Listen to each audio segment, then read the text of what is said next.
ਭੱਟਾਂ ਦੇ ਸਵਈਆਂ ਦੇ ਲੜੀਵਾਰ ਵਿਚਾਰ ਦੇ ਅਧੀਨ ਜੋ ਸਵਈਏ ਮਹੱਲੇ ਦੂਜੇ ਕੇ ਦੀ ਵਿਚਾਰ ਅਸੀਂ ਆਰੰਭ ਕੀਤੀ ਸੀ। ਕੱਲ ਤੱਕ ਅਸੀਂ ਉਹਨਾਂ ਵਿੱਚੋਂ 7 ਸਵਈਆਂ ਦੀ ਵਿਚਾਰ ਪੂਰੀ ਕਰ ਲਈ ਹੈ। ਅੱਜ 8ਵੇਂ ਸਵਈਏ ਤੋਂ ਅੱਗੇ ਵਿਚਾਰ ਆਰੰਭ ਕਰਦੇ ਹਾਂ। 7ਵੇਂ ਸਵਈਏ ਦੇ ਅੰਦਰ ਭੱਟ ਕਲਸਹਾਰ ਜੀ ਨੇ ਆਪਣੀ ਗੱਲ ਖਤਮ ਕਰਦਿਆਂ ਗੱਲ ਆਖੀ ਸੀ ਕਿ ਐਸੇ ਗੁਰੂ ਅੰਗਦ ਸਾਹਿਬ ਜਿਨ੍ਹਾਂ ਦੀ ਉਹਨਾਂ ਦੀ ਵਡਿਆਈਆਂ ਬਿਆਨ ਕਰਕੇ ਕਿ ਅਖੀਰਲੀ ਪੰਕਤੀ 'ਚ ਭੱਟ ਕਲਸਹਾਰ ਜੀ ਕਹਿੰਦੇ ਸਨ ਕਿ ਮੈਂ ਵੀ ਉਹਨਾਂ ਦੇ ਪ੍ਰੇਮ ਦੇ ਵਿੱਚ ਭਿੱਜ ਕੇ ਆਪਣੀ ਰਚਨਾ ਦੁਆਰਾ ਐਸੇ ਲਹਿਣਾ ਜੀ ਦੇ ਜੋ ਗੁਣ ਹਨ ਉਹ ਆਪਣੀ ਰਚਨਾ ਤੋਂ ਮੈਂ ਉਚਾਰਨ ਕਰਦਾ ਹਾਂ। ਸਦ ਰੰਗ ਸਹਿਜ ਕਲ ਉਚਰੈ ਜਸ ਜੰਪੋਂ ਲਹਿਣੇ ਰਸਨ। ਹੁਣ 8ਵੇਂ ਸਵਈਏ ਦੇ ਅੰਦਰ ਵੀ ਫਿਰ ਹੁਣ ਉਹ ਗੁਰੂ ਅੰਗਦ ਪਾਤਸ਼ਾਹ ਦੀਆਂ ਵਡਿਆਈਆਂ ਬਿਆਨ ਕਰਕੇ ਤੇ 8ਵੀਂ 9ਵੀਂ ਔਰ 10ਵੀਂ ਇਹ ਤਿੰਨਾਂ ਹੀ ਸਵਈਆਂ ਦੇ ਅੰਦਰ 8ਵੇਂ 9ਵੇਂ 10ਵੇਂ ਤਿੰਨਾਂ ਸਵਈਆਂ ਦੇ ਅੰਦਰ ਹੀ ਅਖੀਰਲੀਆਂ ਪੰਕਤੀਆਂ ਦੇ ਅੰਦਰ ਇਹ ਬਿਆਨ ਕਰਦੇ ਹਨ ਕਿ ਗੁਰੂ ਜੀ ਦੇ ਦਰਸ਼ਨਾਂ ਦੀ ਕੀ ਮਹਿਮਾ ਹੈ, ਗੁਰੂ ਜੀ ਦੇ ਦਰਸ਼ਨ ਕਰਨ ਦੇ ਨਾਲ ਕੀ ਬਖਸ਼ਿਸ਼ਾਂ ਪ੍ਰਾਪਤ ਹੁੰਦੀਆਂ ਨੇ। तो 8वां ਸਵਈ ਆਰੰਭ ਕਰਦੇ ਹਨ। ਨਾਮ ਅਵਖਦ ਨਾਮ ਆਧਾਰ ਪਰ ਨਾਮ ਸਮਾਧ ਸੁਖ ਸਦਾ ਨਾਮ ਨਿਸ਼ਾਨ ਸੋ ਹੈ। ਰੰਗ ਰਤੋ ਨਾਮ ਸਿਉ ਕਲ ਨਾਮ ਸੁਰ ਨਰੈ ਬੋ ਹੈ। ਨਾਮ ਪਰਸ ਜਿਨ ਪਾਇਓ ਸਤ ਪ੍ਰਗਟਿਓ ਰਵ ਲੋਏ। ਦਰਸ਼ਨ ਪਰਸਿਆ ਗੁਰੂ ਕੈ 68 ਮਜਨ ਹੋਏ। ਅਵਖਦ ਦਾ ਅਰਥ ਹੁੰਦਾ ਹੈ ਦਵਾਈ। ਔਸ਼ਧੀ ਤੋਂ ਲਫ਼ਜ਼ ਬਣਿਆ ਅਵਖਦ।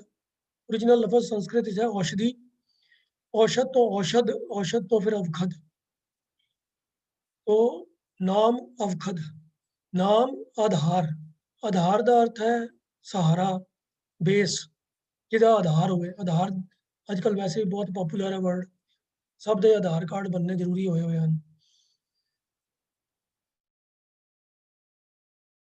और नाम समाध सुख, समाध सुख समाधि वाला सुख।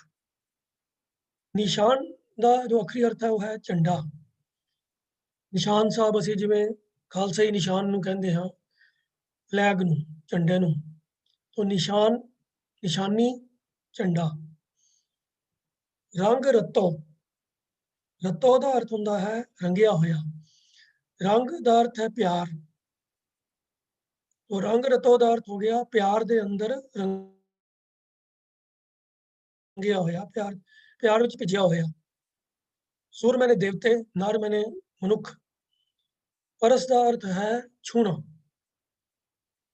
ਰਵ ਦਾ ਅਰਥ ਹੈ ਸੂਰਜ ਅਤੇ ਲੋਏ ਦਾ ਅਰਥ ਹੈ ਇਹ ਦੁਨੀਆ, ਸ੍ਰਿਸ਼ਟੀ। ਮਜਨ ਦਾ ਅਰਥ ਹੁੰਦਾ ਹੈ ਇਸ਼ਨਾਨ। ਸੋ ਭੱਟ ਸਾਹਿਬ, ਭੱਟ ਕਲਸਹਾਰ ਜੀ ਕਹਿੰਦੇ ਹਨ ਕਿ ਨਾਮ ਅਵਖਦ, ਨਾਮ ਆਧਾਰ ਪਰ ਨਾਮ ਸਮਾਧ ਸੁਖ ਸਦਾ ਨਾਮ ਨਿਸ਼ਾਨ ਸੋ ਹੈ। परमात्मा का नाम औखधि है, औषधि है, दवाई है। कादी दवाई है? सारे रोगों की। जिवें बाणी च भी पंक्ति आती है, सर्व रोग को औखध नाम। नाम जो है सारे ही रोगों की औषधि है, सब रोगों की दवाई है। ये मन च किसी का सवाल पैदा हो सकता है कि भाई नाम सारे रोगों की दवाई है तो फिर तो भाई होर किसी दवाई की लोड़ ही नहीं है। फिर तो ना कोई किसी वैक्सीन की लोड़ है। करोना वायरस भी जड़ा वो भी नाम के नाल ही ठीक हो जाना चाहिए है। और इसे पंक्ति तो ही प्रेरणा लैके एक सोसाइटी भी बनी हुई है जिन्होंने कहते हैं सर्व रोग का औखध नाम सोसाइटी। और वो लोग इस तरीके नाल बिल्कुल अखरी अर्थां नूं इन बिन मन के ते वो इस तरीके दा एफर्ट करते रहते हैं कि वक्रियां वक्रियां बीमारियां दे वक्री वक्री गुरबाणी दी पंक्तियां पढ़ के ते वो कहते हैं कि भी ये नाम दे राही असी इलाज कर रहे हैं। पर ये इंटरप्रिटेशन बिल्कुल लफ्जी जिन्हों कहना चाहिए ना भी सिर्फ अखरी अर्थ ही ਮੰਨ ਕੇ ਤੇ ਉਹਨੂੰ ਬਿਲਕੁਲ ਇਸ ਤਰੀਕੇ ਨਾਲ ਲੈਣਾ ਕਿ ਬਈ ਨਾਮ ਉਚਾਰਨ ਦੇ ਨਾਲ ਸਰੀਰਕ ਰੋਗ ਦੂਰ ਹੋ ਜਾਂਦੇ ਹਨ, ਇਹ ਭਾਵ ਨਹੀਂ ਹੈ। ਉਹ ਨਾਮ ਔਖਦ ਹੈ ਸਰਬ ਰੋਗਾਂ ਦਾ। ਉਹ ਇਸ ਤਰੀਕੇ ਦੇ ਨਾਲ ਹੈ ਕਿ ਰੋਗਾਂ ਤੋਂ ਜਿਹੜਾ ਕਸ਼ਟ ਇਨਸਾਨ ਨੂੰ ਹੁੰਦਾ ਹੈ, ਜੋ ਤਕਲੀਫ ਹੁੰਦੀ ਹੈ, ਇਨਸਾਨ ਦੇ ਅੰਦਰ ਉਸ ਤਕਲੀਫ ਕਰਕੇ ਦੁਖੀ ਹੋਣ ਦਾ ਜਿਹੜਾ ਕਾਰਨ ਹੈ ਉਹ ਖਤਮ ਹੋ ਜਾਂਦਾ ਹੈ। ਹੁਣ ਰੋਗ ਕਿਸੇ ਨੂੰ ਵੀ ਲੱਗ ਸਕਦਾ ਹੈ। ਇਨਫੈਕਟ ਗੁਰੂ ਅਰਜਨ ਪਾਤਸ਼ਾਹ ਜੀ ਦੇ ਸੰਤਾਨ ਜੋ ਗੁਰੂ ਹਰਗੋਬਿੰਦ ਜੀ ਜਦੋਂ ਬੱਚੇ ਸਨ, ਛੋਟੇ ਸਨ, ਤਾਂ ਉਹਨਾਂ ਨੂੰ ਵੀ ਚੇਚਕ ਦਾ ਰੋਗ ਲੱਗਿਆ ਸੀ। ਤੇ ਉਦੋਂ ਆਸ-ਪਾਸ ਦੀ ਸੰਗਤਾਂ ਵਿੱਚੋਂ ਕਈਆਂ ਨੇ ਜੋ ਪ੍ਰਚਲਿਤ ਉਸ ਵਕਤ ਦਾ ਲੋਕਾਂ ਦੇ ਮਨ ਦੇ ਵਿੱਚ ਵਿਸ਼ਵਾਸ ਬਣਿਆ ਹੋਇਆ ਸੀ ਕਈਆਂ ਦੇ ਕਿ ਜੇ ਚੇਚਕ ਦਾ ਰੋਗ ਲੱਗ ਜਾਏ ਤਾਂ ਸੀਤਲਾ ਦੀ ਪੂਜਾ ਕਰਨੀ ਚਾਹੀਦੀ ਹੈ। ਤੇ ਗੁਰੂ ਸਾਹਿਬ ਨੂੰ ਵੀ ਕਈਆਂ ਨੇ ਇਹ ਸਲਾਹ ਦੇ ਦਿੱਤੀ ਵੀ ਤੁਸੀਂ ਵੀ ਸੀਤਲਾ ਨੂੰ ਪੂਜ ਲਓ ਤੇ ਜੋ ਉਹਦੀ ਕਰਮ ਕਾਂਡ ਹੁੰਦੇ ਹਨ ਜਾ ਕੇ ਮਿੱਟੀ ਮੁੱਟੀ ਜੋ ਕੁਝ ਕਰਨਾ ਹੁੰਦਾ ਸੀਤਲਾ ਦੀ ਪੂਜਾ ਵਾਸਤੇ ਉਹ ਕੰਮ ਤੁਸੀਂ ਕਰ ਲਓ ਤੇ ਰੋਗ ਠੀਕ ਹੋ ਜਾਏਗਾ। ਪਰ ਗੁਰੂ ਸਾਹਿਬ ਨੇ ऐसा कोई कर्म कांड करन तो बिल्कुल मनाही कर दी और केवल परमात्मा के नाम के उपर ही भरोसा रखा कि जिस परमात्मा ने रोग भेजा है वही इसका इलाज भी आप ही करने की समर्था भी देगा कि किसी देवी देवते को पूज के पर कर्म कांडा का भरम के पैन का उन्होंने कोई आहर नहीं किया। इस प्रथायिक शब्द भी गुरु ग्रंथ साहब जी के अंदर गुरु अर्जन पातशाह का उच्चारण किया होया है, जिहदी पंक्ति पहली है शीतला ते राखिया बिहारी ते परमात्मा ने शीतला दे रोग तो रखिया कीती। तो नाम की टेक दे सदका रोग नूं सहन की ताकत इंसान दे अंदर आ जाती है। जो रोग दे करके सरीरक कष्ट हुंदे हन उन्हां नूं सहारन की शक्ति आ जाती है और उन्हां रोगों के करके इंसान का मन जिहड़ा है वो दुखी नहीं हुंदा, इंसान ढैंदी कला विच नहीं जाता। इस ढंग दे नाल नाम सब रोगों की औषध है, दवाई है। सो इसे सेंस विच गुरबाणी का जो ये सिद्धांत है भट्ट कल सहार जी भी वही गल करते हैं कि नाम अवखद नाम आधार, नाम ही सब जियां दा आसरा है। जीवन के अंदर किसी किस्म की भी कोई सिचुएशन आ जाए उसके नाल जूझण वास्ते उसके नाल निपटण वास्ते जो समर्था है, जो ताकत है, वो ताकत नाम बख्शिश करता है। जीवन के अंदर कई तरह दी सिचुएशनस आंदियां हन, हालात आते हैं, कोई सुखावे हालात भी होंगे हैं, कई बारी दुख वाले भी होंगे हैं, कई बारी ऐसी मुश्किल आ जांदियां हैं जिन्हों हल करन दी सोझी ही इंसान कोल नहीं हुंदी, समझ नहीं हुंदी, फिर उन्होंने होर लोगों की मदद लैनी पैंदी है। और किसी तरह की भी कोई भी अवस्था हुए, हर अवस्था के अंदर चढ़ती कला दे विच रह के हर सिचुएशन नूं टैकल करना, हर अवस्था का हर सिचुएशन का टाकरा करने की जो समर्था है वो नाम के सहारे इंसान नूं प्राप्त होंदी है। तो इस सेंस के अंदर नाम ही सब जियां का आसरा है। नाम और नाम समाध सुख, नाम जपन दे नाल, नाम दे विच सुरत जोड़न दे नाल जो समाधि वाला सुख है वो भी प्राप्त होंदा है। समाधियां लाने वाले बंदियां के बारे में मन लोगों के मनां दे विच बड़े विश्वास हैं कि जिहड़े लोग समाधि लगाते हैं उन्होंने कई तरह दी सिद्धियां, कई तरह की ताकतां प्राप्त हो जांदियां हैं, उन्होंने जीवन जो दुख रोग कट्टे जाते हैं। तो एक लफज दे विच ही भट्ट जी ने गल कर दी है कि जो भी सुख समाधि तो प्राप्त होंगे हैं वो नाम के सहारे प्राप्त हो जाते हैं। वो वास्ते कोई वखरा एफर्ट करन दी और कोई ढंग वरतन की जरूरत नहीं है।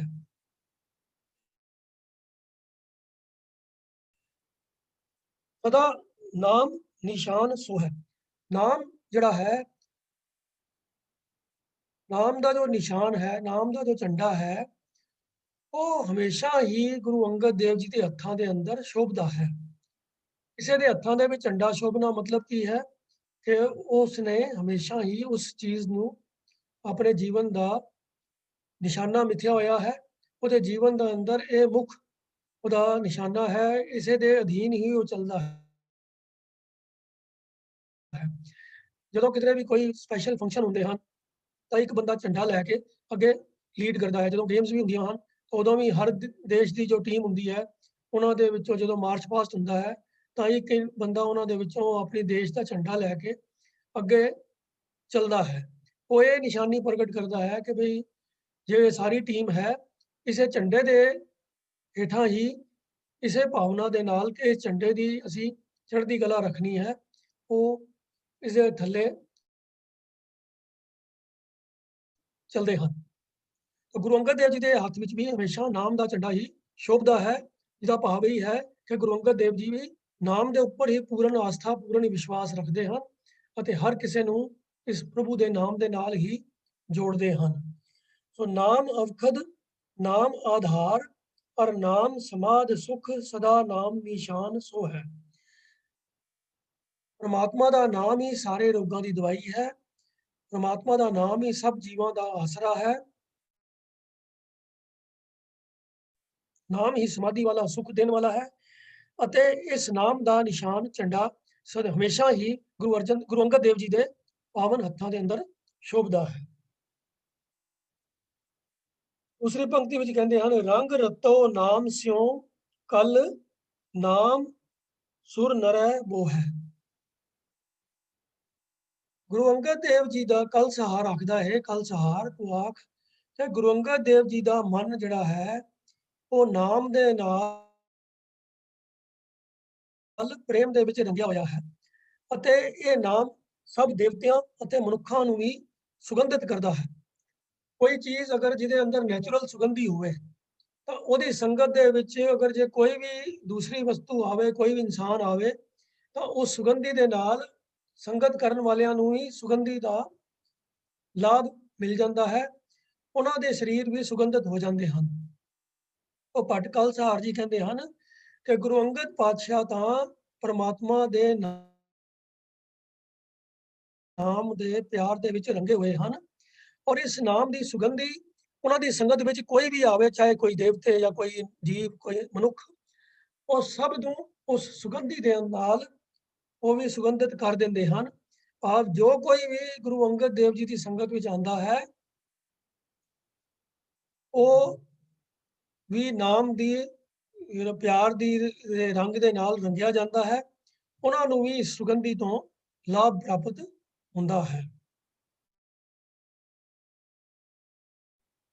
ਨਾਮ ਪਰਸ ਜਿਨ ਪਾਇਓ ਸਤ ਪ੍ਰਗਟਿਓ ਰਵ ਲੋਏ।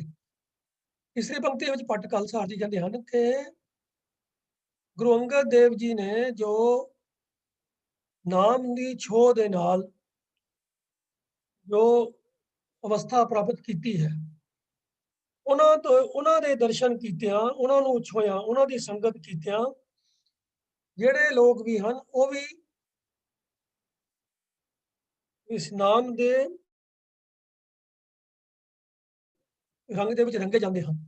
ਉਹਨਾਂ ਦੇ ਮਨ ਦੇ ਅੰਦਰ ਵੀ ਨਾਮ ਦੇ ਨਾਲ ਪਿਆਰ ਦੀ ਭਾਵਨਾ ਜਿਹੜੀ ਹੈ ਉਹ ਪ੍ਰਗਟ ਹੋ ਜਾਂਦੀ ਹੈ, ਉਹਨਾਂ ਦੇ ਅੰਦਰ ਵੀ ਨਾਮ ਦੇ ਨਾਲ ਪਿਆਰ ਦੀ ਭਾਵਨਾ ਪੱਕੀ ਹੋ ਜਾਂਦੀ ਹੈ ਤੇ ਐਸੇ ਗੁਰੂ ਅੰਗਦ ਦੇਵ ਜੀ ਦਾ ਜੋ ਪ੍ਰਤਾਪ ਹੈ ਉਹ ਸਾਰੇ ਸੰਸਾਰ ਦੇ ਵਿੱਚ ਇਉਂ ਪ੍ਰਗਟ ਹੋ ਰਿਹਾ ਹੈ ਜਿਵੇਂ ਸੂਰਜ ਪ੍ਰਗਟ ਹੁੰਦਾ ਹੈ। ਨਾਮ ਪਰਸ ਜਿਨ ਪਾਇਓ ਸਤ ਪ੍ਰਗਟਿਓ ਰਬ ਲੋਏ। ਜਿਨੇ ਵੀ ਗੁਰੂ ਅੰਗਦ ਦੇਵ ਜੀ ਨੂੰ ਪਰਸਿਆ ਹੈ, ਉਹਨਾਂ ਦੀ ਸੰਗਤ ਕੀਤੀ ਹੈ, ਉਹ ਵੀ ਉਸ ਨਾਮ ਦੇ ਰੰਗ ਦੇ ਵਿੱਚ ਰੰਗਿਆ ਜਾਂਦਾ ਹੈ ਤੇ ਉਸ ਦੇ ਨਾਲ ਉਸਦਾ ਵੀ ਜੋ ਨਾਮ ਦੇ ਨਾਲ ਜੁੜਨਾ ਜਿਹੜਾ ਹੈ ਉਹ ਨਾਮ ਦੀ ਛੋਹ ਨਾਲ ਪ੍ਰਾਪਤ ਕੀਤਾ ਹੋਇਆ ਜੋ ਗੁਣ ਹੈ ਉਹ ਦੁਨੀਆ ਦੇ ਵਿੱਚ ਸੂਰਜ ਵਾਂਗ ਪ੍ਰਗਟ ਹੋ ਜਾਂਦਾ ਹੈ। ਅੰਤਲੀ ਪੰਕਤੀ ਵਿੱਚ ਫਿਰ ਭੱਟ ਕਲ ਸਹਾਰ ਜੀ ਕਹਿੰਦੇ ਦਰਸ਼ਨ ਪਰਸਿਆ ਗੁਰੂ ਕੈ 68 ਮਜਨ ਹੋਏ। ਇਸ ਲਫ਼ਜ਼ ਦਾ ਉਚਾਰਨ ਥੋੜਾ ਧਿਆਨ ਮੰਗਦਾ ਹੈ। ਆਮ ਤੌਰ ਤੇ ਇਹ ਦਰਸ਼ਨ ਪਰਸਿਆ ਜਿਹੜੀ ਦਸਵਾਂ ਸਵਈਆ ਹੈ ਉਹਦੇ ਅੰਦਰ ਵੀ ਇਹ ਲਫ਼ਜ਼ ਆਉਂਦੇ ਹਨ, ਦਰਸ਼ਨ ਪਰਸਿਆ ਗੁਰੂ ਕੈ ਜਨਮ ਮਰਨ ਦੁੱਖ ਜਾਏ, ਪਰ ਇਹਦਾ ਪਾਠ ਕਰਦਿਆਂ ਆਮ ਤੌਰ ਤੇ ਲੋਕ ਇਹਨੂੰ पढ़ जाते हैं दर्शन परसी है गुरु के। तो ये ध्यान रखने की लोड़ है कि सस्से नूं सिहारी है, छोटी दी मात्रा है, बिहारी नहीं है। तो परसी है नहीं होएगा, परसिया होएगा, सस्से दी नाल सिहारी का उच्चारण किया जाएगा। ਉਹਦਾ ਭਾਵ है पट कलसार जी कहते हैं कि गुरु अंगद देव जी जो कि नाम दे विच नाम दे प्यार दे हर वक्त जुड़े रहते हैं, जिन्हां दी सुरत हमेशा ही नाम दे प्रभु दे प्यार दे प्रभु दे नाम दे प्यार दे विच रंगी रहती है। और वो अपनी संगत विच आउण वालियां नूं सब नूं इस नाम दे नाल संबंधित करते हैं। ऐसे गुरु अंगद देव जी दे दर्शन परस उन्हां दे दर्शन कीतियां ते उन्हां दी छोह प्राप्त कीतियां, भाव उन्हां दी संगत कीतियां 68 मज्जन होए। जिवें 68 तीर्थां दा मानो इशनान हो जाता है।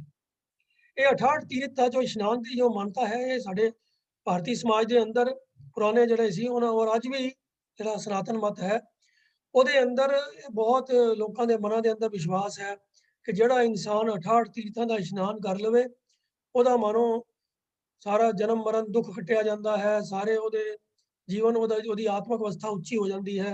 ਉਹਨੂੰ पक्का ही है कि ਉਹਨੂੰ बैकुंठ ਦੇ ਵਿੱਚ ਜਿਹੜਾ ਹੈ ਨਿਵਾਸ ਮਿਲੇਗਾ। ਕਈ ਤਰ੍ਹਾਂ ਦੇ ਉਹਨਾਂ ਦੇ ਮਨਾਂ ਦੇ ਅੰਦਰ ਇਹ ਚੀਜ਼ਾਂ ਬਿਠਾਈਆਂ ਗਈਆਂ ਹਨ, ਕਿਉਂਕਿ 68 ਤੀਰਥਾਂ ਦਾ ਬੜਾ ਮਹੱਤਵ ਹੈ। ਪਰ ਗੁਰਬਾਣੀ ਦੇ ਅੰਦਰ ਇਹ 68 ਤੀਰਥ ਦੀ ਜ਼ਿਕਰ ਵੀ ਕਈ ਵਾਰੀ ਆਇਆ ਹੈ ਔਰ ਸਭ ਜਗ੍ਹਾ ਦੇ ਉੱਤੇ ਇਸ ਮਿਸਾਲ ਨੂੰ ਵਰਤ ਕੇ ਗੱਲ ਇਹੀ ਸਮਝਾਈ ਗਈ ਹੈ ਕਿ ਪ੍ਰਭੂ ਦਾ ਨਾਮ ਜਿਹੜਾ ਜਪਣਾ ਹੈ, ਪ੍ਰਭੂ ਦਾ ਨਾਮ ਹਿਰਦੇ 'ਚ ਵਸਾਣਾ, ਉਹ 68 ਤੀਰਥਾਂ ਦੇ ਇਸ਼ਨਾਨ ਤੋਂ ਵੀ ਉੱਪਰ ਹੈ, ਵੱਧ ਕੇ ਹੈ। ਉਹ ਭਾਵ ਕੀ ਹੈ ਕਿ ਸਭ ਜਗ੍ਹਾ ਗੁਰਬਾਣੀ ਦੇ ਅੰਦਰ ਇਸ ਗੱਲ ਤੇ ਜ਼ੋਰ ਦਿੱਤਾ ਗਿਆ ਹੈ ਕਿ 68 ਤੀਰਥਾਂ ਦੇ ਇਸ਼ਨਾਨ ਦਾ ਮਹੱਤਵ ਵੀ ਪ੍ਰਭੂ ਦੇ ਨਾਮ ਦੇ ਸਾਹਮਣੇ ਤੁੱਛ ਹੈ, ਨੀਵਾਂ ਹੈ। तो भट्ट जी ने भी यही मिसाल दे के गल आखी है कि भाई 68 तीर्थों का इशनान भी मानो हो ही गया ऑटोमैटिकली, उत्थे उस पासे वाल ध्यान देने की कोई जरूरत नहीं है। जिहड़ा इंसान भी गुरु अंगद देव जी की संगत कर लवे और गुरु अंगद देव जी की परसनैलिटी के नाल उन्हां दे जीवन में जो प्रभु के नाम का प्यार है उहदे संगत के नाल वो भी इतना ही संबंधित हो जाएगा, उहदे जीवन के अंदर भी ऐसा बदलाव आ जाएगा कि उसनूं 68 तीर्थां दे इशनान करन दे सोचण दी कोई जरूरत ही नहीं है। मानो उहदा इशनान गुरु जी दे दर्शन कीतियां ही संपूर्ण हो गया है। अगला सवैया नंबर 9वां जिहड़ा है उस विच भट्ट कलसार जी कहंदे हन सच तीरथ सच इशनान पर भोजन पाओ सच सदा सच पाखंत सो है। सच पायो गुर शब्द सच नाम संगति बो है। जिस सच संयम वर्त सच कब जन कल बखान दर्शन परसिया गुरु कै सच जन्म परवान। हुण इत्थे भी इस सवैये दे अंदर भी तीर्थ दी और इशनान की गल आई है। इहदा भाव ये नहीं है कि भाई भट्ट कलसार जी कोई तीर्थ जाके गल तीर्थ इशनान करन दी कोई प्रौढ़ता कर रहे हैं। गुरबाणी दे अंदर भी तीरथ नावां जे तिस भावां विन भाणा के नाए करी। रोज ही असी जपजी के अंदर पढ़ के इस गल दृढ़ करते हाँ कि तीरथ इशनान का कोई लाभ नहीं है जो परमात्मा की खुशी नहीं है इस वक्त। और गुरबाणी होर भी पंक्तियां आंदियां तीरथ हमरा हर को नाम या तीरथ नामन जाओ तीरथ नाम है तीरथ शब्द विचार अंतर ज्ञान है। तो गुरु के ज्ञान ही फॉलो करना, गुरु के ज्ञान तो सेध लैनी ही तीरथ इशनान के बराबर मन्नी गई है या उस तो बेहतर मन्नी गई है। तो इत्थे भी जो गल ये तीरथ दी और इशनान दी भट्ट कलसार जी कर रहे हैं तो वो भी ये कह रहे हैं कि गुरु जी के वास्ते गुरु अंगद देव जी के वास्ते सदा स्थिर परमात्मा का नाम जिहड़ा है वही तीरथ है, वही इशनान है। और प्रभु परमात्मा का जो सदा स्थिर रहने वाले परमात्मा जो नाम है वही प्रीति भोजन है। सच तीरथ सच इशनान और भोजन पाओ सच। तो गुरु अंगद देव जी के वास्ते तीरथ इशनान भी दा भी कोई अहमियत नहीं है। ਉਹਦੀ ਥਾਂ ਤੇ ਉਹ ਕੇਵਲ ਤੇ ਕੇਵਲ ਸਦਾ ਕਾਇਮ ਰਹਿਣ ਵਾਲੇ परमात्मा के नाम ਦੇ ਵਿੱਚ ਹੀ ਭਰੋਸਾ ਰੱਖਦੇ ਹਨ। ਤੀਰਥ ਤੇ ਜਾ ਕੇ ਇਸ਼ਨਾਨ ਕਰਨ ਦੀ ਵੀ ਕੋਈ ਵੈਲਿਊ ਨਹੀਂ ਹੈ, ਉਹ ਕੇਵਲ ਪ੍ਰਭੂ ਦੇ ਨਾਮ ਤੇ ਹੀ ਭਰੋਸਾ ਰੱਖਦੇ ਹਨ।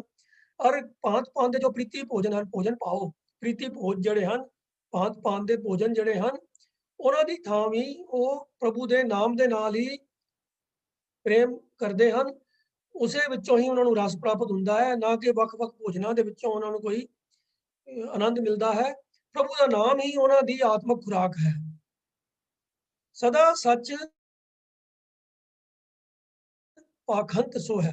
ਪਾਖੰਤ ਦਾ ਅਰਥ ਹੁੰਦਾ ਹੈ ਬੋਲਣਾ, ਪਾਖਾ, ਪਾਖਾ ਤੋਂ ਲਫ਼ਜ਼ ਭਾਸ਼ਾ, ਭਾਖਿਆ ਬੋਲਣਾ, ਭਾਖਿਆ ਦਾ ਅਰਥ ਹੁੰਦਾ ਬੋਲੀ, ਤੇ ਭਾਖਣਾ ਦਾ ਅਰਥ ਹੁੰਦਾ ਬੋਲਣਾ। ਸਦਾ ਸੱਚ ਪਾਖੰਤ ਸੋ ਹੈ। ਗੁਰੂ ਪਾਤਸ਼ਾਹ ਜੀ ਨੇ ਜੋ ਪ੍ਰਭੂ ਦਾ ਨਾਮ ਹੈ, ਇਸੇ ਦਾ ਹੀ ਉਚਾਰਨ ਕਰਕੇ ਉਹ ਉਸਦੀ ਹੀ ਸ਼ੋਭਾ ਦਾ ਹੀ ਵਿਖਿਆਨ ਕਰਦੇ ਹਨ। ਸਦਾ ਸੱਚ ਪਾਖੰਤ ਸੋ ਹੈ, ਉਸੇ ਨੂੰ ਹੀ ਉਹ ਸ਼ੋਭਾ ਪਾਉਂਦੇ, ਉਸੇ ਦੇ ਰਾਹੀਂ ਸ਼ੋਭਾ ਪਾਉਂਦੇ ਹਨ। ਸਦਾ ਸੱਚ ਪਾਖੰਤ ਸੋ ਹੈ। ਗੁਰੂ ਅੰਗਦ ਦੇਵ ਜੀ ਹਮੇਸ਼ਾ ਉਸ ਪਰਮਾਤਮਾ ਦੇ ਨਾਮ ਦੀ ਹੀ ਗੱਲ ਕਰਦਿਆਂ ਸ਼ੋਭਾ ਪਾਉਂਦੇ ਹਨ। ਸੱਚ ਪਾਇਓ ਗੁਰ ਸ਼ਬਦ, ਸੱਚ ਨਾਮ ਸੰਗਤੀ ਬੋ ਹੈ। ਸੰਗਤੀ ਜਿਹੜਾ ਹੈ ਸੰਗਤ ਦੇ ਦੁਆਰਾ, ਉਹਦੇ ਸੌਰੀ ਸੰਗਤੀ ਬੋ ਹੈ, ਸੰਗਤਾਂ ਨੂੰ ਸੁਗੰਧਿਤ ਕਰਦੇ ਹਨ। तो उत्थे संगति बहुवचन है, तो बिहारी दे नाल बिंदी लगा के नासकी उच्चारण होएगा। सच पायो गुर शब्द, सच नाम संगति बो है, कि सच परमात्मा दे सदा स्थिर रहन वाले नाम दे द्वारा ही जो नाम है वो आप जी ने गुरु के शब्द के द्वारा प्राप्त किया है। ਅਤੇ सच रूपी नाम ही जड़ा है ਉਹਦੇ ਨਾਲ ही आप जी संगतां ਨੂੰ भी सुगंधित करते हैं। सच पायो गुर शब्द, शब्द के दद्दे ਨੂੰ ਸਿਹਾਰੀ है आप गुरु के शब्द द्वारा। तो आप जी ने जो प्रभु का जो नाम है सदा कायम रहने वाला जो नाम है वो गुरु के शब्द के द्वारा प्राप्त किया है। इस नाम नाल ही वो संगतां ਨੂੰ भी सुगंधित करते हैं। वो है दा अर्थ है सुगंधित करना। सच नाम संगति वो है। जिस सच सज्जम वरद सच कब जन कल बखान। जिस प्रभु का नाम जड़ा है वही गुरु अंगद देव जी के वास्ते संयम है। जो लोग अपने जीवन के अंदर कई तरह के संयम रखते हैं, वर्त रखते हैं या डिसिपलिन मेनटेन करते हैं, कि कई चीज़ों तो परहेज करना, कई चीज़ों को रेगुलरली फॉलो करना, तो उसनों संयम किया जाता है। जड़ा नितनेम का पार्ट हो, किसी के जीवन के रोज़ के कर्मां का हिस्सा हो, वो संयम की कैटेगरी के अंदर आता है। तो गुरु अंगद देव जी के वास्ते जो प्रभु का नाम है वो नाम ही संयम है। प्रभु का नाम ही उन्होंने वास्ते वो वर्त है जिन्होंने चीज़ों को परहेज करना। वरत का अर्थ होता है किसी चीज़ तो परहेज करना। जिवें आम वर्त रखने वाले उस वर्त के समय के खाण पीण तो परहेज करते हैं। कई लोग जिहड़े हैं जिवें मौन वर्त रख लेंदे हैं, वो बोलन का परहेज करते हैं, चुप रहना, तो वो चुप रह बोलन तो परहेज करते हैं। तो अपने जीवन की क्रिया के विचों किसी चीज़ नूं माइनस कर देना, घटा देना, वो उस क्रिया नूं वर्त किया जाता है। जे खाण पीण का नूं घटाया है तो खाने का वर्त है। जे बोलन का वर्त है तो मतलब वो बोलना बंद हो जाता है। तो जीवन के विचों किसी भी चीज़ नूं अपनी क्रिया के ਵਿੱਚੋਂ ਹਟਾ ਦੇਣਾ, ਉਹ ਉਸ ਚੀਜ਼ ਦਾ ਵਰਤ ਹੈ ਜਿਸ ਚੀਜ਼ ਤੋਂ ਪਰਹੇਜ਼ ਕਰਨਾ। ਤਾਂ ਗੁਰੂ ਅੰਗਦ ਦੇਵ ਜੀ ਦੇ ਬਾਰੇ ਭੱਟ ਖਾਲਸਾ ਜੀ ਕਹਿੰਦੇ ਹਨ ਕਿ ਪ੍ਰਭੂ ਦਾ ਸੱਚਾ ਨਾਮ ਹੀ ਉਹਨਾਂ ਦੇ ਜੀਵਨ ਦਾ ਸੰਜਮ ਹੈ, ਜੋ ਉਹਨਾਂ ਦੀ ਨਿਤ ਕਿਰਿਆ ਦਾ ਹਿੱਸਾ ਹੈ। ਪ੍ਰਭੂ ਦਾ ਨਾਮ ਹੀ ਉਹਨਾਂ ਦੇ ਵਾਸਤੇ ਉਹ ਵਰਤ ਦਾ ਡਿਸਪਲਿਨ ਹੈ, ਜਿਸ ਡਿਸਪਲਿਨ ਦੇ ਰਾਹੀਂ ਕੁਝ ਜੀਵਨ ਦੇ ਵਿੱਚੋਂ ਕੋਈ ਚੀਜ਼ਾਂ ਮਾਈਨਸ ਕੀਤੀਆਂ ਜਾਂਦੀਆਂ ਹਨ। ਉਹ ਆਪਣੇ ਜੀਵਨ ਵਿੱਚੋਂ ਜੋ ਕੋਈ ਵੀ ਕਿਸੇ ਨੇ ਕੋਈ ਅਵਗੁਣ ਕੱਟਣੇ ਹਨ, ਕੋਈ माड़े कर्म माड़े सुभाव वाले कोई अवगुण कटने हैं, तो उन्होंने वर्त रखना होंगे है। पर गुरु जी के वास्ते वो क्रिया भी प्रभु के नाम के सहारे ही है। तो उन्होंने जीवन तो विकारां दी जो छुटकारा पाने का जो ढंग है गुरु साहब के वास्ते वो भी प्रभु का नाम ही है। तो भट्ट खालसा जी कहते हैं कि गुरु अंगद देव जी के जीवन के अंदर नाम की ही अहमियत है, वही उन्होंने वास्ते संयम है, वही वर्त है, प्रभु का नाम ही। तो दर्शन परसे गुरु कै सच जन्म परवान। ऐसे गुरु अंगद देव जी दर्शन करन दे नाल वो सदा कायम रहन वाला प्रभु दा नाम जो सच है वो प्रवान हो प्राप्त हो जाता है ते मनुखा जन्म जिहड़ा है वो इस दा सदका प्रवान हो जाता है, भाव सफल हो जाता है। तो इस सारे सवैये दे विच भट्ट खालसा जी आखदे हन कि गुरु अंगद देव जी दे वास्ते सच तीरथ सच इशनान, प्रभु दा सच्चा सदा कायम रहन वाला नाम ही तीरथ है, नाम ही तीरथ दा इशनान है, नाम ही उन्हां दे वास्ते प्रीति भोजन है ਅਤੇ ਨਾਮ ਨੂੰ ਹੀ ਜਪਦਿਆਂ ਹੋਇਆਂ ਗੁਰੂ ਅੰਗਦ ਦੇਵ ਜੀ ਆਪਣੇ ਜੀਵਨ ਦੇ ਅੰਦਰ ਸ਼ੋਭਾ ਪਾਉਂਦੇ ਹਨ। ਇਹ ਨਾਮ ਉਹਨਾਂ ਨੇ ਪਾਇਆ ਹੈ ਗੁਰੂ ਦੇ ਸ਼ਬਦ ਦੇ ਦੁਆਰਾ ਅਤੇ ਇਸ ਨਾਮ ਦੀ ਰਾਹੀਂ ਹੀ ਉਹ ਸੰਗਤ ਦੇ ਜਿਹੜੀ ਸੰਗਤ ਉਹਨਾਂ ਦੀ ਸੰਗਤ ਦੇ ਵਿੱਚ ਆਉਂਦੀ ਹੈ, ਉਹਨਾਂ ਦੀ ਸੰਗਤ ਕਰਦੀ ਹੈ, ਉਹਨਾਂ ਨੂੰ ਵੀ ਇਸ ਨਾਮ ਦੇ ਰਾਹੀਂ ਹੀ ਸੁਗੰਧਿਤ ਕਰਦੇ ਹਨ, ਭਾਵ ਉਹਨਾਂ ਨੂੰ ਵੀ ਨਾਮ ਦੇ ਨਾਲ ਹੀ ਜੋੜਦੇ ਹਨ। ਉਹਨਾਂ ਦੇ ਜੀਵਨ ਦਾ ਸੰਜਮ ਵੀ ਸੱਚ ਹੈ, ਵਰਤ ਵੀ ਸੱਚ ਹੈ। ਐਸੀ ਗੱਲ ਭੱਟ ਖਾਲਸਾ ਜੀ ਆਪਣੇ ਮੂੰਹੋਂ ਉਚਾਰਨ ਕਰਦੇ ਹਨ।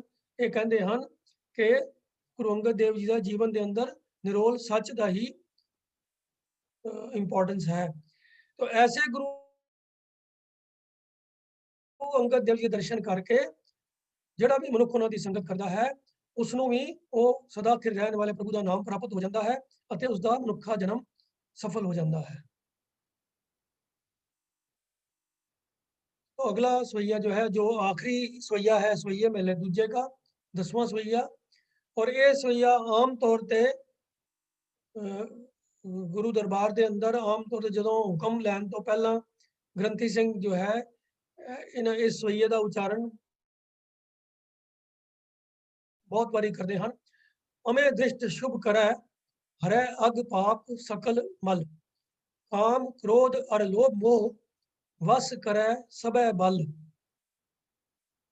सदा सुख मन वसै दुख संसारै खोवै, गुर नव निध दरियाओ जन्म हम कालख धोवै, सुकहो टल गुर सेवियै ऐनिस सहज सुपाए, दर्शन परसै गुरु कै जन्म मरण दुख जाए। इस सवैये के अंदर भी जो है ये जो पंक्ति आई है ना, सुकहो टल गुर सेवियै, ਇਹਦਾ ਉਚਾਰਨ ਵੀ ਬਹੁਤ ਜ਼ਿਆਦਾ ਲੋਕੀ ਗਲਤ ਕਰਦੇ ਹਨ। ਬੜੇ ਲੋਕਾਂ ਪਾਸੋਂ ਇਹਦਾ ਉਚਾਰਨ ਸੁਕਹੋ ਅਟਲ ਲੋਕੀ ਪੜ੍ਹਦੇ ਸੁਣੇ ਗਏ ਹਨ। ਉਹ ਇਹ ਅਟਲ ਲਫ਼ਜ਼ ਨਹੀਂ ਹੈ, ਖਾਲੀ ਟਲ ਹੈ। ਲੋਕਾਂ ਵਾਸਤੇ ਟਲ ਲਫ਼ਜ਼ ਸ਼ਾਇਦ ਨਾ ਕੋਈ ਥੋੜਾ ਜਿਹਾ ਅਨਫੈਮਿਲੀਅਰ ਹੈ, ਤਾਂ ਉਹ ਅਟਲ ਨੂੰ ਅਟਲ ਬਣਾ ਲੈਂਦੇ ਨੇ ਆਪਣੇ ਕੋਲੋਂ ਹੀ। ਅਟਲ ਲਫ਼ਜ਼ ਬਹੁਤੀ ਵਾਰੀ ਲੋਕਾਂ ਨੇ ਸੁਣਿਆ ਹੋ ਜਾਂਦਾ ਹੈ, ਪਰ ਇਹ ਅਸਲ ਵਿੱਚ ਟਲ ਜਿਹੜਾ ਹੈ ਇਹ ਭੱਟ ਖਾਲਸਾ ਜੀ ਦਾ ਉਪਨਾਮ ਹੈ।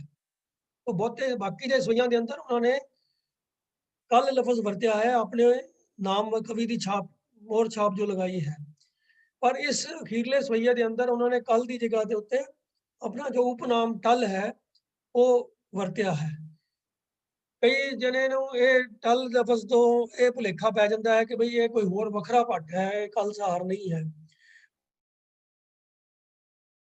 पर जो गुरु ग्रंथ साहब जी की संपादना के अंदर जो अंकों का जो नेम गुरु अर्जन पातशाह ने नियत किया है, जिस मर्यादा के अधीन सारी गुरबाणी के अंदर जो अंकों की तरतीब दी गई है, उसनों अगर जो ध्यान च रख के देखिए तो ये सेम कल सहार भट्ट ही है जिहदा रचिया होया ये वाला 10वां सवैया भी है। इतने अंकों की तरतीब बदलती नहीं है, जो उपरों चलते आ रही है गिनती उस सीक्वेंस के विच ही चल रही है। जे अगर भट्ट कल सहार के सवैये 9वें सवैये तक खत्म हो गए होंगे तो उत्थे 9 नंबर तो बाद फिर इत्थे अगे जो आना सी अंक 1 पहला आना सी ते फिर 10 बाद आना सीगा, पर ऐसा कुछ नहीं है। तो इसका भाव यही है कि सेम ही भट्ट दे सवैये कंटिन्यू कर रहे हैं। और इस सवैये की जो आखिरी पंक्ति है अंदर भी लफज परसिया है, उन्होंने भी परसी है नहीं पढ़ना, दर्शन परसे है गुरु के। तो अमेय दृष्ट शुभ करे, अमेय का अर्थ है अमृत, दृष्ट का अर्थ है दृष्टि नजर, शुभ पवित्र, करे करनी, हरे हरे का भाव है दूर करना, ਅੱਗ ਦਾ ਅਰਥ ਵੀ ਪਾਪ ਹੈ ਤੇ ਪਾਪ ਦਾ ਅਰਥ ਵੀ ਪਾਪ ਹੈ। ਇਹ ਬਹੁਤੀ ਵਾਰੀ ਸੇਮ ਹੀ ਮੀਨਿੰਗ ਵਾਲੇ ਦੋਨੋਂ ਲਫ਼ਜ਼ ਇਕੱਠੇ ਆ ਜਾਂਦੇ ਹਨ, ਅੱਗ ਅਤੇ ਪਾਪ। ਸਕਲ ਦਾ ਅਰਥ ਹੈ ਸਾਰੇ। ਮਲ ਦਾ ਅਰਥ ਹੈ ਮੈਲ। ਸਕਲ ਮਲ ਦਾ ਅਰਥ ਹੋ ਗਿਆ ਸਾਰੇ ਤਰ੍ਹਾਂ ਦੀਆਂ ਮੈਲ। ਕਾਮ, ਕ੍ਰੋਧ ਔਰ ਲੋਭ, ਮੋਹ, ਇਹ ਜੋ ਪੰਜ ਵਿਕਾਰ ਹਨ ਉਹਨਾਂ ਵਿੱਚੋਂ ਇਹ ਚਾਰਾਂ ਦੇ ਨਾਮ ਇਹਦੇ ਚ ਆ ਗਏ ਹਨ। ਤੇ ਵਸ ਕਰੈ ਸਭੈ ਬਲ। तो बल लफ्ज ਜਿਹੜਾ ਹੈ ਇਹ ਪੰਜਵੇਂ ਵਿਕਾਰ ਹੰਕਾਰ ਦਾ ਸੂਚਕ ਆਇਆ ਹੈ। ਸਦਾ ਸੁਖ ਮਨ ਵਸੈ, ਦੁੱਖ ਸੰਸਾਰੈ ਖੋਵੈ। ਖੋਵੈ ਭਾਵ ਗਵਾਉਂਦਾ ਹੈ, ਨਾਸ਼ ਖਤਮ ਹੋ ਜਾਂਦਾ ਹੈ। ਗੁਰ ਨਵ ਨਿਧ। ਨਵ ਨਿਧ, ਨਵ ਮੈਨੇ ਨੌ, ਨਿਧ ਨਿਧੀਆਂ ਜਿਹੜੇ ਖਜ਼ਾਨੇ। ਐਨਿਸ ਦਾ ਅਰਥ ਹੈ ਦਿਨ ਔਰ ਰਾਤ। ਸੋ ਇਸ ਸਮੇਂ ਦੇ ਅੰਦਰ ਭੱਟ ਕਲਸਹਾਰ ਜੀ ਕਹਿੰਦੇ ਹਨ ਕਿ ਗੁਰੂ ਅੰਗਦ ਦੇਵ ਪਾਤਸ਼ਾਹ ਜਿਸ ਮਨੁੱਖ ਉੱਤੇ ਵੀ ਆਪਣੀ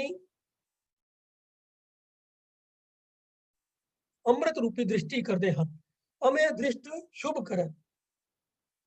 ਆਪਣੀ ਪਵਿੱਤਰ ਨਿਗਾਹ ਜੋ ਅੰਮ੍ਰਿਤ ਰੂਪੀ ਪਵਿੱਤਰ ਨਿਗਾਹ ਹੈ, ਜਿਹਦੇ ਉੱਤੇ ਵੀ ਗੁਰੂ ਅੰਗਦ ਦੇਵ ਜੀ ਆਪਣੀ ਪਵਿੱਤਰ ਨਿਗਾਹ ਕਰਦੇ ਹਨ, ਹਰੈ ਅਗ ਪਾਪ ਸਕਲ ਮਲ।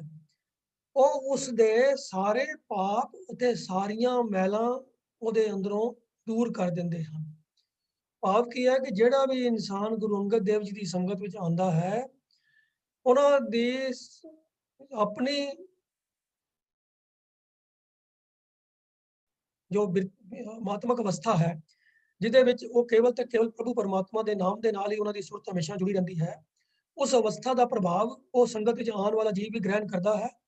ਔਰ ਉਸ ਪ੍ਰਭਾਵ ਦਾ ਸਦਕਾ ਉਹਦੇ ਜੀਵਨ ਦੇ ਅੰਦਰੋਂ ਵੀ ਸਾਰੇ ਵਿਕਾਰ, ਸਾਰੀਆਂ ਮੈਲਾਂ ਅਤੇ ਕੀਤੇ ਹੋਏ ਪਾਪਾਂ ਦਾ ਜੋ ਅਸਰ ਹੈ ਉਹ ਉਹਦੇ ਅੰਦਰੋਂ ਦੂਰ ਹੋ ਜਾਂਦਾ ਹੈ, ਮਿਟ ਜਾਂਦਾ ਹੈ। तो गुरु अंगद बादशाह दी ਜਿਹਦੇ ਉੱਤੇ ਵੀ ਆਪਣੀ श्रेष्ठ दृष्टि ਅੰਮ੍ਰਿਤ ਦ੍ਰਿਸ਼ਟੀ ਕਰਦੇ ਹਨ, ਉਹਦੇ ਅੰਦਰੋਂ ਸਾਰੇ ਪਾਪ ਅਤੇ ਸਾਰੀਆਂ ਮੈਲਾਂ ਨੂੰ ਉਹਨਾਂ ਦੀ ਦ੍ਰਿਸ਼ਟੀ ਜਿਹੜੀ ਹੈ ਉਹ ਦੂਰ ਕਰ ਦਿੰਦੀ ਹੈ। ਅਤੇ ਹੋਰ ਕੀ ਬਖਸ਼ਿਸ਼ ਹੁੰਦੀ ਹੈ? ਕਾਮ, ਕ੍ਰੋਧ ਔਰ ਲੋਭ, ਮੋਹ ਵਸ ਕਰੈ ਸਭੈ ਬਲ। ਉਸ ਸੰਗਤ ਕਰਨ ਵਾਲੇ ਇਨਸਾਨ ਨੂੰ ਐਸੀ ਬਖਸ਼ਿਸ਼ ਪ੍ਰਾਪਤ ਹੋ ਜਾਂਦੀ ਹੈ ਕਿ ਉਹਦੇ ਅੰਦਰੋਂ ਕਾਮ, ਕ੍ਰੋਧ, ਲੋਭ, ਮੋਹ ਆਦਿਕ ਸਾਰੇ ਵਿਕਾਰੀ ਜਿਹੜੇ ਬਲ ਹਨ ਉਹ ਉਹਦੇ ਵਸ ਵਿੱਚ ਹੋ ਜਾਂਦੇ ਹਨ। ਹੁਣ ਉਹ ਵਿਕਾਰ ਫਿਰ ਉਹਦੇ ਉੱਤੇ ਹਾਵੀ ਨਹੀਂ ਰਹਿੰਦੇ, ਬਲਕਿ ਵਿਕਾਰ ਉਹਦੇ ਕੰਟਰੋਲ ਵਿੱਚ ਹੋ ਜਾਂਦੇ ਹਨ। ਤਾਂ ਗੁਰਮਤਿ ਦਾ ਜੋ ਮਾਰਗ ਹੈ ਉਹ ਹੈ ਹੀ ਇਹ ਸੇਧ ਦਿੰਦਾ ਹੈ ਕਿ ਇਹਨਾਂ ਵਿਕਾਰਾਂ ਨੂੰ, ਜੋ ਕਿ ਪਰਮਾਤਮਾ ਵੱਲੋਂ ਹੀ ਕੁਦਰਤੀ ਤੌਰ ਦੇ ਉੱਤੇ ਹਰ ਇਨਸਾਨ ਦੇ ਨਾਲ ਉਸਨੂੰ ਪ੍ਰਾਪਤ ਹੋਏ ਹਨ, ਪਰ ਉਸ ਹਰ ਜੀਵ ਦਾ ਮਨੋਰਥ ਜੀਵਨ ਦਾ ਇਹੀ ਹੈ ਕਿ ਇਹਨਾਂ ਵਿਕਾਰਾਂ ਨੂੰ ਆਪਣੇ ਉੱਤੇ ਹਾਵੀ ਨਾ ਹੋਣ ਦੇਵੇ, ਬਲਕਿ ਇਹਨਾਂ ਵਿਕਾਰਾਂ ਨੂੰ ਆਪਣੇ ਕੰਟਰੋਲ ਦੇ ਵਿੱਚ ਰੱਖੇ। ਤਾਂ ਇਹ ਹੈ ਬੜਾ ਮੁਸ਼ਕਲ ਕੰਮ। ਤਾਂ ਆਮ ਇਨਸਾਨ ਜਿਹੜੇ ਹਨ ਉਹ ਇਸ ਲੜਾਈ ਦੇ ਅੰਦਰ ਇਹਨਾਂ ਵਿਕਾਰਾਂ ਦੇ ਹੱਥੋਂ ਮਾਰ ਖਾ ਜਾਂਦੇ ਹਨ ਤੇ ਵਿਕਾਰਾਂ ਦੇ ਅਧੀਨ ਹੋ ਜਾਂਦੇ ਹਨ। ਪਰ ਗੁਰੂ ਅੰਗਦ ਦੇਵ ਜੀ ਦੀ ਬਖਸ਼ਿਸ਼ ਸਦਕਾ ਭੱਟ ਕਲਸਹਾਰ ਜੀ ਕਹਿੰਦੇ ਹਨ ਕਿ ਜਿਹੜਾ ਵੀ ਐਸੇ ਗੁਰੂ ਜੀ ਦੀ ਸੰਗਤ ਵਿੱਚ ਆਉਂਦਾ ਹੈ, ਉਹਨੂੰ ਐਸੀ ਸਮਰੱਥਾ ਪ੍ਰਾਪਤ ਹੋ ਜਾਂਦੀ ਹੈ, ਉਹਦੇ ਉੱਤੇ ਗੁਰੂ ਜੀ ਦੀ ਐਸੀ ਬਖਸ਼ਿਸ਼ ਹੁੰਦੀ ਹੈ ਕਿ ਉਹਨੂੰ ਇਹ ਸੋਝੀ ਪ੍ਰਾਪਤ ਹੋ ਜਾਂਦੀ ਹੈ, ਇਹ ਉਹਨੂੰ ਤਾਕਤ ਮਿਲ ਜਾਂਦੀ ਹੈ ਕਿ ਫਿਰ ਉਹ ਵਿਕਾਰਾਂ ਦੇ ਅਧੀਨ ਨਹੀਂ ਰਹਿੰਦਾ, ਬਲਕਿ ਇਹਨਾਂ ਵਿਕਾਰਾਂ ਨੂੰ ਉਹ ਆਪ ਕਾਬੂ 'ਚ ਕਰ ਲੈਂਦਾ ਹੈ। ਵਿਕਾਰ ਉਹਦੇ ਕੰਟਰੋਲ ਵਿੱਚ ਆ ਜਾਂਦੇ ਹਨ। ਕਾਮ, ਕ੍ਰੋਧ ਔਰ ਲੋਭ, ਮੋਹ ਵਸ ਕਰੈ ਸਭੈ ਬਲ। ਇਹ ਸਾਰੇ ਵਿਕਾਰੀ ਬਲ ਜਿਹੜੇ ਹਨ ਉਹ ਉਸ ਜੀਵ ਦੇ ਵਸ ਵਿੱਚ ਹੋ ਜਾਂਦੇ ਹਨ। ਸਦਾ ਸੁਖ ਮਨ ਵਸੈ, ਦੁੱਖ ਸੰਸਾਰੈ ਖੋਵੈ। ਗੁਰੂ ਅੰਗਦ ਦੇਵ ਜੀ ਦੇ ਮਨ ਦੇ ਵਿੱਚ ਸਦਾ ਹੀ ਸੁਖ ਵਸ ਰਿਹਾ ਹੈ ਅਤੇ ਉਸ ਸਦਕਾ ਉਹ ਸੰਸਾਰ ਦੇ ਸਾਰੇ ਦੁੱਖਾਂ ਦਾ ਨਾਸ਼ ਕਰ ਦਿੰਦੇ ਹਨ। ਸਦਾ ਸੁਖ ਮਨ ਵਸੈ, ਦੁੱਖ ਸੰਸਾਰੈ ਖੋਵੈ। ਗੁਰੂ ਅੰਗਦ ਦੇਵ ਜੀ ਦੀ ਬਖਸ਼ਿਸ਼ ਦਾ ਸਦਕਾ ਉਹ ਸੰਸਾਰ ਦੇ ਉਹ ਹਰੇਕ ਦੁੱਖ ਜਿਹੜਾ ਹੈ ਉਹ ਨਾਸ਼ ਹੋ ਜਾਂਦਾ ਹੈ ਔਰ ਉਹਨਾਂ ਦੇ ਮਨ ਦੇ ਵਿੱਚ ਸਦੀਵੀ ਸੁਖ ਵਸਦਾ ਹੈ, ਕਿਉਂਕਿ ਉਹਨਾਂ ਦੀ ਸੁਰਤ ਹਮੇਸ਼ਾ ਹੀ ਸਦਾ ਕਾਇਮ ਰਹਿਣ ਵਾਲੇ ਸਦਾ ਸਥਿਰ ਪ੍ਰਮਾਤਮਾ ਦੇ ਨਾਮ ਦੇ ਵਿੱਚ ਜੁੜੀ ਰਹਿੰਦੀ ਹੈ। ਗੁਰ ਨਵਨੀਤ ਦਰਿਆਓ ਜਨਮ ਹਮ ਕਾਲਖ ਧੋਵੈ। ਗੁਰੂ ਅੰਗਦ ਦੇਵ ਜੀ 9 ਨਿਧਾਂ ਦੇਣ ਵਾਲੇ ਦਰਿਆ ਦੇ ਨਿਆਈ ਹਨ। 9 ਨਿਧਾਂ ਇਹ 9 ਖਜ਼ਾਨੇ ਜਿਹੜੇ ਹਨ ਇਹ ਆਮ ਪੁਰਾਤਨ ਲਿਟਰੇਚਰ ਦੇ ਵਿੱਚ ਪ੍ਰਚਲਿਤ ਹਨ, ਜਿਹੜੇ ਕਿ 9 ਕੀਮਤੀ ਚੀਜ਼ਾਂ ਹਨ ਜਿਹੜੀਆਂ ਕਿ ਕੋਈ ਵੀ ਇਨਸਾਨ ਜਿਹਨੂੰ ਪ੍ਰਾਪਤ ਹੋ ਜਾਣ ਤੇ ਉਹਦੀ ਜ਼ਿੰਦਗੀ ਦੀ ਸਾਰੀ ਜ਼ਰੂਰਤਾਂ ਜਿਹੜੀਆਂ ਹਨ ਉਹ ਪੂਰੀਆਂ ਹੋ ਸਕਦੀਆਂ ਹਨ। ਉਹ ਇਹ ਗੁਰਬਾਣੀ ਦੇ ਅੰਦਰ ਇਹ 9 ਨਿਧਾਂ ਨੂੰ ਵੀ ਪ੍ਰਮਾਤਮਾ ਦੇ ਨਾਮ ਦੇ ਰੂਪ ਵਿੱਚ ਹੀ ਬਿਆਨ ਕੀਤਾ ਗਿਆ ਹੈ। 9 ਨਿਧ ਅੰਮ੍ਰਿਤ ਪ੍ਰਭ ਕਾ ਨਾਮ, ਇਹ ਗੱਲ ਬਾਣੀ 'ਚ ਵੀ ਆਮ ਜ਼ਿਕਰ ਆਉਂਦਾ ਹੈ। तो गुरु अंगद देव जी जो कि आप नाम के नाल ही हमेशा जिन्हां दी सुरत जुड़ी हुई है, तो पटकल सार जी कहते हैं कि गुरु अंगद देव जी जिहड़े हन वो 9 निधां देण वाले दरिया दे समान हन। मानो ऐसे दरिया हन कि जिहदे विचों कोई भी ऐसी बख्शिशां हासिल कर सकता है, मानो जिवें उहनूं 9 निधियां प्राप्त हो जाण। वो प्रभु का नाम क्योंकि उहनूं प्राप्त हुंदा है गुरु अंगद देव जी पासों, ये नाम जिहड़ा है ये 9 निधां दा खजाना है। तो गुरु अंगद देव जी 9 निधां देण वाले दरिया दे समान हन और इस नाम दे सदका जन्मां जन्मांतरां दियां कालख जिहड़े हन कीते होए माड़े कर्मां दे जो असर हन वो धोते जांदे हन। ये हुंदा किवें है कि जो इंसान दी आत्मक अवस्था हुंदी है, मूल रूप दे अंदर परमात्मा दी जोत ही इंसान दे अंदर हुंदी है। मन तो जोत स्वरूप है, अपना मूल पछाण गुरबाणी इस गल दी सोझी देंदी है। पर इस जोत दे विचकार ते परमात्मा दे विचकार इंसान दी हौमे दा पर्दा आ जाता है। इस पर्दे दा सदका जिहड़ा है वो मन दे उत्ते विकार हावी हो जाते हैं ते परमात्मा दे नाम तो लिव टुट जाती है। पर जे गुरु दी संगत सदका, गुरु दी बख्शिश सदका मन के अंदरों इंसान के हौमे निकल जाए और उसकी सुरत परमात्मा के नाम के नाल जुड़ जाए, तो फिर जड़ा उहदा हौमे का जो माड़ा इंपैक्ट सीगा, जो उहदा असर सीगा, वो सारे असर उहदे खत्म हो जाते हैं। तो मानो जो भी उस हौमे के अधीन कीते हुए जिन्ने भी माड़े कर्मां का जो असर सी, वो सारा असर जो है वो होता जाता है, खत्म हो जाता है। तो हुण जो उहदी मन की अवस्था है वो निरोल प्योर अपने ओरिजिनल स्वरूप से जो प्रभु की जोत है ਉਹਦੇ ਨਾਲ ਇਕਮਿਕ ਉਹਦੀ ਅਵਸਥਾ ਬਣ ਜਾਂਦੀ ਹੈ। तो गुरु अंगद देव जी की जो संगत है वो 9 निधां देण वाले दरिया के तुल है, जिहदा सदका जन्मां जन्मांतरां दी कालख जिहड़ी है वो धोती जाती है। तो इसलिए पटकल सहार जी कहते हैं अपना उपनाम टल वरत्या होया ते सुकोहो टल गुर सेवी है, एहनिस सहज सुभाए। टल आख कि ऐसे गुरु अंगद देव जी नूं सहज सुभाए दिन रात सेवना चाहिए है, उन्होंने सेवा दे विच रहना चाहिए है। गुरु जी की सेवा किवें रहा जा सकता है? गुरु की सेवा में रहन दा, गुरु की सेवा करन दा भाव इक्को ही है कि गुरु के हुक्म की पालना करनी, गुरु के हुक्म नूं अपने जीवन के आधार मन के अपने जीवन उस ढंग नाल चलाना जिस ढंग नाल गुरु हुक्म करता है, गुरु जो सिक्ख्या दिंदा है। तो गुरु की सिक्ख्या नूं अपने जीवन का आधार बना लेना, अपने जीवन के अंदर गुरु की दसी हुई जीवन जाच नूं अपना लेना ही गुरु की सेवा है। एक जगह गुरबाणी च एक पंक्ति भी आती है कि हर की टहल कमावनी जपिया प्रभ का नाम। तो गुरु का उपदेश की है? प्रभु के नाम के नाल सुरत जोड़नी, यही जो है गुरु की सेवा है।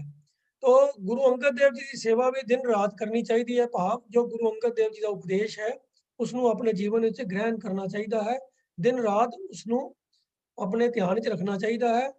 तो इसलिए सुकोह टल गुर सेवीए एनिस सहज सुभाए, ये चीज सहज सुभाई साडे जीवन का हिस्सा बन जाना चाहिए है, ताकि कभी भी किसी अचनचेत भी किसी अवस्था के भी असी उस जीवन जांच की उलंघना ना करिए, वो तो उल्ट काम ना करिए।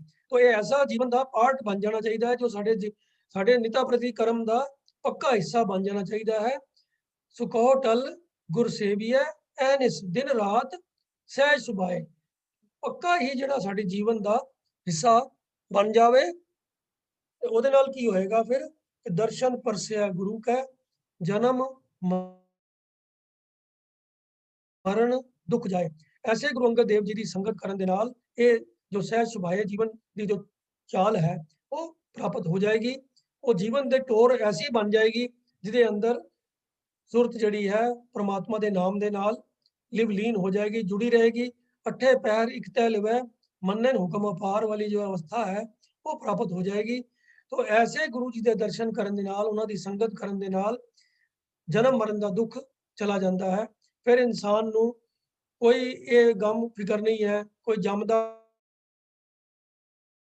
ਭੌ ਨਹੀਂ ਸਤਾਉਂਦਾ, ਕੋਈ ਡਰ ਨਹੀਂ ਹੁੰਦਾ ਕਿ ਮੇਰੀ ਕਦੋਂ ਮੌਤ ਹੋ ਜਾਏਗੀ, ਮੈਂ ਕਦੋਂ ਮਰ ਜਾਵਾਂਗਾ। ਤੇ ਨਾ ਹੀ ਉਹ ਮੁੜ ਮੁੜ ਕੇ ਜਨਮ ਮਰਨ ਦੇ ਗੇੜ ਵਿੱਚ ਪੈਂਦਾ ਹੈ। तो ये जो जन्म मरण का जो गेड़ है ये भी कटिया जाता है नाम की बरकत के नाल। ये नाम की बरकत प्राप्त होती है गुरु की संगत के नाल।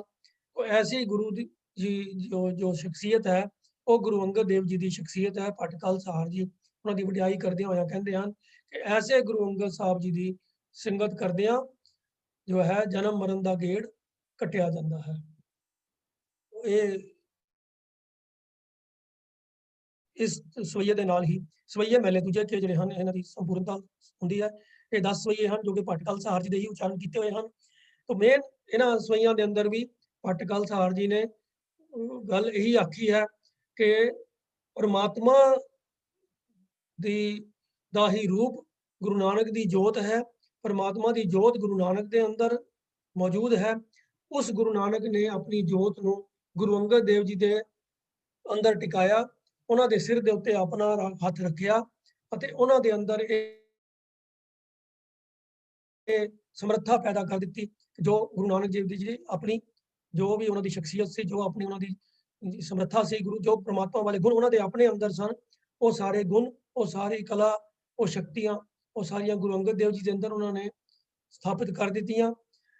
तो ऐसी गुरु नानक की बख्शिश के नाल जो है फिर गुरु अंगद देव जी जिहड़े हन उन्होंने अंदर भी ये गुण आ गए कि जो भी उन्होंने संगत में आता है वो भी उन्होंने ही ऐसी जीवनी तो प्रभावित होता है। उन्होंने जीवन तो ही प्रभावित होकर उन्होंने जीवन दूसरे संगत करने वाले जीवन में सुगंधित हो जाते हैं। तो उन्होंने भी जन्म मरण का गेड़ जो है कटिया जाता है। तो सुखो टल गुरु सेवियै ऐने सह सुपाए, दर्शन परसिया गुरु कै, जन्म मरण दुख जाए। गुरु पातशाह के असीं बेनती करिए, अरदास करिए कि ऐसे गुरु जी की जीवन दसी हुई जीवन जाच असीं भी अपना सकीए ते असीं भी जन्म मरण के गेड़ तो छुटकारा पा सकीए। इन्ने ही विचार करदे होए आप जी पासों खिमा दा जाचक होईयां भुल्लां दी खिमा करना जी। ਅੱਜ ਦੇ ਵਿਚਾਰ ਨਾਲ ਸੰਬੰਧਿਤ ਜੇ ਕਿਸੇ ਦਾ ਕੋਈ ਪ੍ਰਸ਼ਨ ਹੋਵੇ ਤਾਂ ਉਹ ਆਪਣੇ ਆਪ ਨੂੰ ਅਨਮਿਊਟ ਕਰਕੇ ਤੇ ਸਵਾਲ ਕਰ ਸਕਦਾ ਹੈ ਜੀ। ਹੋਈਆਂ ਭੁੱਲਾਂ ਦੀ ਖਿਮਾ। ਵਾਹਿਗੁਰੂ ਜੀ ਕਾ ਖਾਲਸਾ, ਵਾਹਿਗੁਰੂ ਜੀ ਕੀ ਫਤਿਹ।